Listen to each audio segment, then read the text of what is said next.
Hello everyone, তোমরা সকলে দেখতে পাচ্ছ আজকে আমি করব কুমড়ো শাক ভাজা। কুমড়ো শাক খুব টেস্টি লাগে, কার কার ভালো লাগে অবশ্যই কমেন্ট করো। কুমড়ো শাক ভালো করে কেটে নিয়েছি। এরপর কড়াইয়ের মধ্যে আমি কুমড়ো শাকটা দিয়ে আমি এটা বয়েল করে নেব। এখানে আমি দিচ্ছি সর্ষে বাটা, সর্ষে বেটে রেখেছিলাম, সর্ষে বাটাটা দিয়ে করব। তারপর স্বাদ মতো লবণ, হলুদ দিয়ে এটাকে আমি সিদ্ধ করে নেব। যারা আমার ইউটিউব থেকে দেখছো তারা আমার ইউটিউব চ্যানেলটা সাবস্ক্রাইব করে নেবে।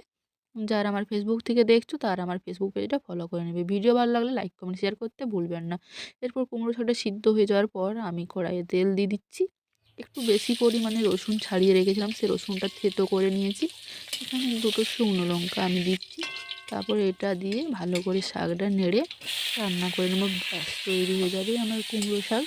রেসিপি ভালো লাগলে লাইক কমেন্ট করবে। আর গরম গরম ভাতের সঙ্গে দারুণ লাগে খেতে, কিন্তু কার কার পছন্দ অবশ্য কমেন্ট করো। আর ইউটিউব থেকে দেখলে চ্যানেলটা সাবস্ক্রাইব করে নিও।